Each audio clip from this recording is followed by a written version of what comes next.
Hi everyone, welcome back. Section 74 of Sambhava Parv continued. Vaishampayan continued. Shakuntala, having spoken to the monarch in the wise, left his presence. But as soon as she had left, a voice from the skies, emanating from no visible shape, thus spoke unto Dushyanta, as he was sitting surrounded by his occasional and household priests, his preceptors and ministers. And the voice said, "The mother is but the sheath of flesh. The son sprung from the father is the father himself. Therefore, O Dushmanta, cherish thy son, and insult not Shakuntala. O best of men, the son, who is but a form of one's own seed, rescueth ancestors from the reign of Yama. Thou art the progenitor of this boy." Shakuntala had spoken the truth. The husband, dividing his body in twain, is born of his wife in the form of son. Therefore, O Dushmanta, cherish, O monarch, thy son born of Shakuntala. To live by forsaking one's living son is a great misfortune. Therefore, O thou of Puru's race, cherish thy high-souled son born of Shakuntala. And because this child is to be cherished by thee, even at our word, therefore shall this thy son be known by the name of Bharata, the cherished. Hearing these words uttered by the dwellers in heaven, the monarch of Puru's race became overjoyed and spoke as follows unto his priests and ministers.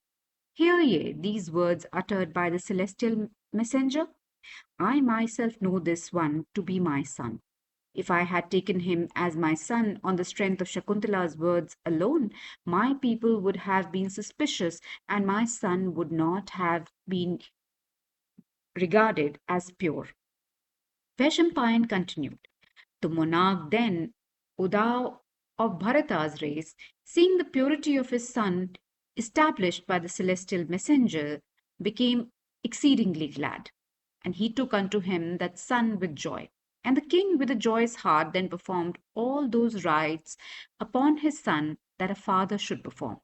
And the king smelt his child's head and hugged him with affection. And the Brahmanas began to utter blessings upon him, and the bards began to applaud him.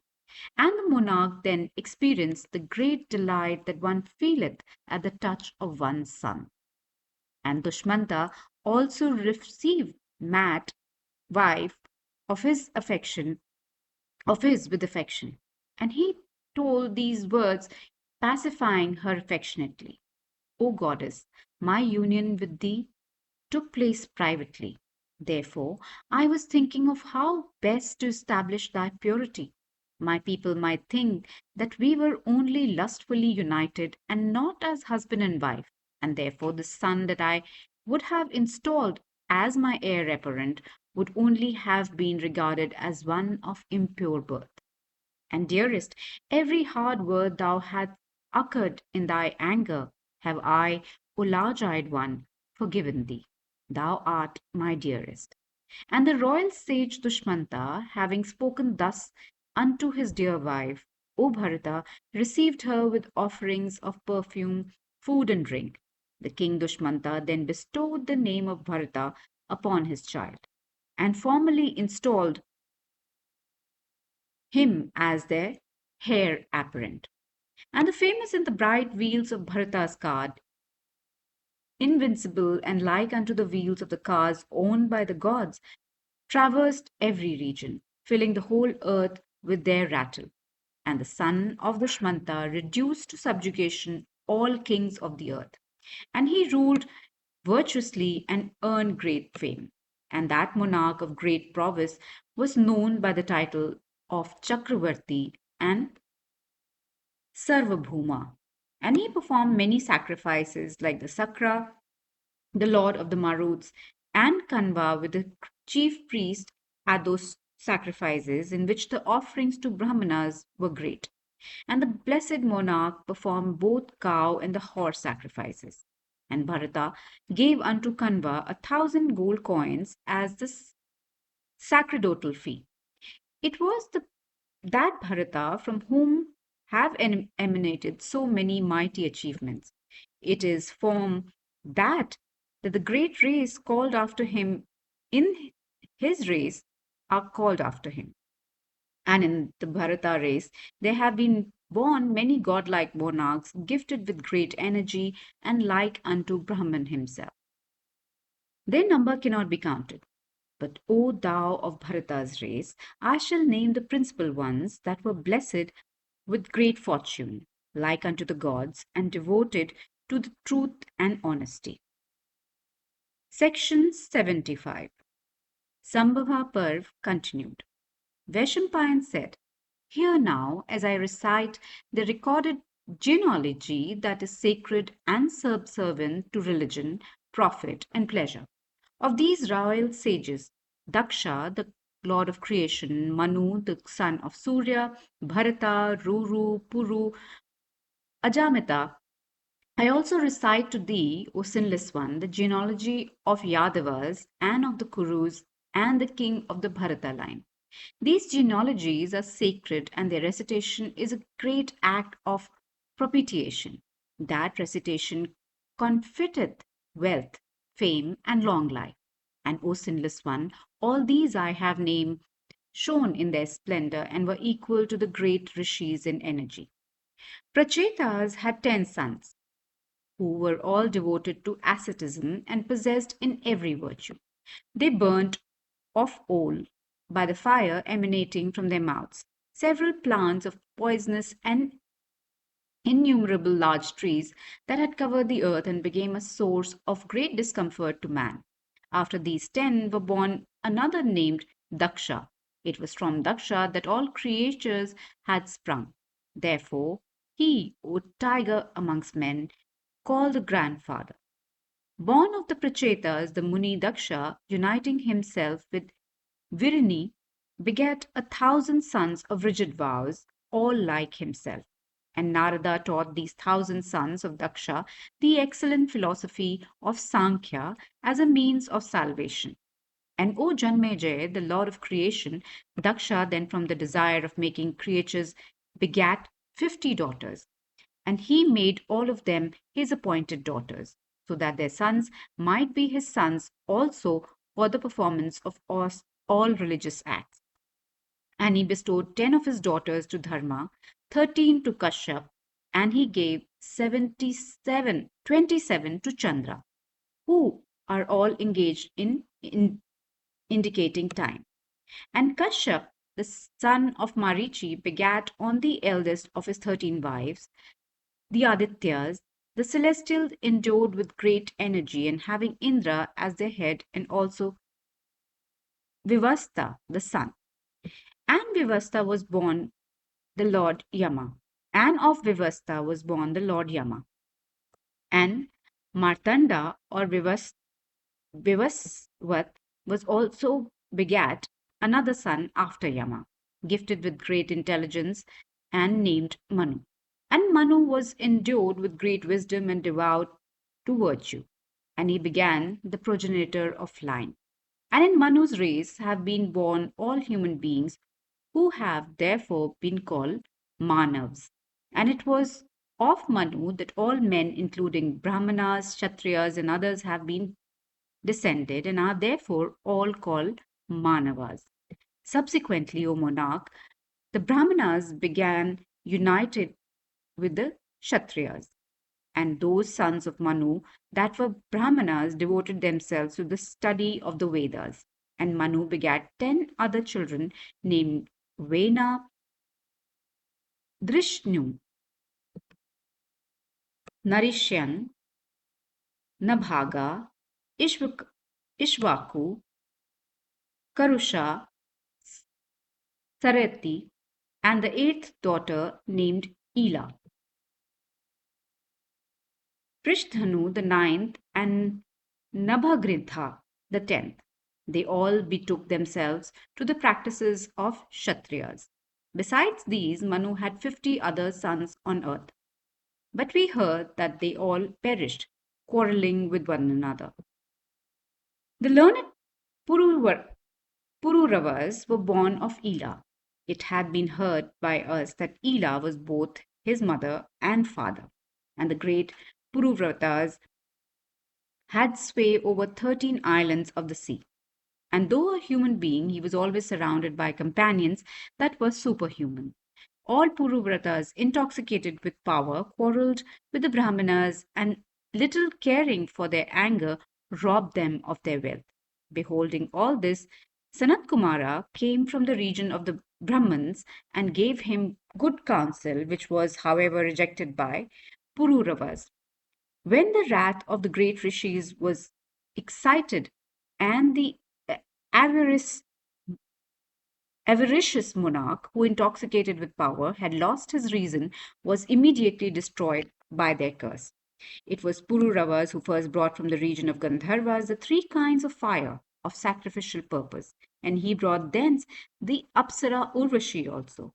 And the son of Ela begat upon Urvashi 6 sons who were called Ayush, Dhimat, Amavasu, Dhirdhyu, Vanayus, and Satayus. And it is said that Ayus begat 4 sons named Nahusha, Vriddhasamran, Rajingya, and Ananias on the daughter of Swarbhanu. And O monarch, Nahusha of all the sons of Ayus began gifted with great intelligence and prowess, ruled his extensive kingdom virtuously. And King Nahusha supported evenly the Prithis, the celestials, the Rishis, the Brahmanas, the Gandharvas, the Nagas, the Rakshasas, the Kshatriyas, and Vaishyas. And he suppressed all robber gangs with a mighty hand. But he made the Rishis pay tribute and carry him on their backs their best of burden. And conquering the very gods by the beauty of his person, his asceticism, prowess, and energy, he ruled as if he were Indra himself. And Nahusha begat 3 sons, all of sweet speech, named Yati, Yayati, Sanyati, Ayati, and Dhruva. Yati, betaking himself to asceticism, became a Muni like unto Brahman himself. Yayati became the monarch of great prowess and virtue. He ruled the whole earth, performed numerous sacrifices, worshipped the Prithis with great reverence, and always respected the gods. And he brought the whole world under his sway and was never vanquished by any foe. And the sons of Yayati were all great bowmen and resplendent in every virtue. And O king, they were begotten upon his 2 wives, Devyani and Sharmishta. And of Devyani were born Yadu and Turvasu. And of Sharmishta were born Drayu, Anu, and Puru. And O king, having virtuously ruled his subjects for a long time, Yayati was attacked with a hideous receptitude, destroying his personal beauty. And attacked by receptitude, the monarch then spoke, O Bharata, unto his sons, Yadu and Puru, and Turvasu, and Drahyu, and Anu, these words: Ye, dear sons, I wish to be young man and to gratify my appetites in the company of young women. Do you help me therein? To him, his dearest son, born of Devyani, then said, What needest thou, O king? Dost thou want to have your youth? Yayati then told him, Accept thou my deceptitude, O son. With thy youth I will enjoy myself. During the time of great sacrifice, I have been cursed by the Muni Usna or Sukra. O son, I will enjoy myself with your youth. Take any of you this my deceptitude, and with my body rule ye my kingdom. I will enjoy myself with renovated body. Therefore, ye my sons, take ye my receptitude. But none of his sons accepted his receptitude. Then his youngest son Puru said unto him, O king, enjoy thyself thou once again with the renovated body and return youth. I shall take thy receptitude, and at thy command rule thy kingdom. Thus addressed, the royal sage, by virtue of his ascetic power, then transformed his own receptitude unto that high souled son of his, and with the youth of Puru became a youth, while with the monarch's age Puru ruled his kingdom. Then, after 1,000 years had passed away, Yayati, the tiger amongst men, remained as strong and powerful as a tiger, and he enjoyed for a long time the companionship of his two wives. And in the gardens of Chitraratha, the king of Gandharvas, the king also enjoyed the company of Apsara, Vishwashi, Vishwachi. But even after all this, the great king found his appetites unsatiated. The king then recollected the following truths contained in the Puranas. Truly, one's appetites are never satiated by enjoyment. On the other hand, like sacrificial butter poured into fire, they flame up with indulgence. Even if one enjoy the whole earth with its wealth, diamond and gold, animals and women, one may not yet be satiated. It is only when man doth not commit any sin in respect to any living thing in thought, deed, or speech, it is then that he attaineth the purity as that of Brahman. When one feareth nothing, when one is not feared by anything, when one wisheth for nothing, then one injureth nothing. It is then that one attaineth the purity of Brahman. The wise monarch, seeing this and satisfied that one's appetites are never satiated, set his mind at rest by meditation, and took back from his son his own receptitude, and giving him back his youth, though his own appetites were unsatiated, installed him on the throne. He spoke unto Puru thus: Thou art my true heir, and thou art my true son, by whom my race is to be continued. In the world shall my race be known by thy name. Vaishampayan continued. Then that tiger amongst kings, having installed his son Puru on the throne, went away to the mount of Bhrigu for devoting himself to asceticism. And having acquired great ascetic merit, after long years he succumbed to the inevitable influence of time. He left his body by observing the vow of fasting and ascended to heaven with his wives.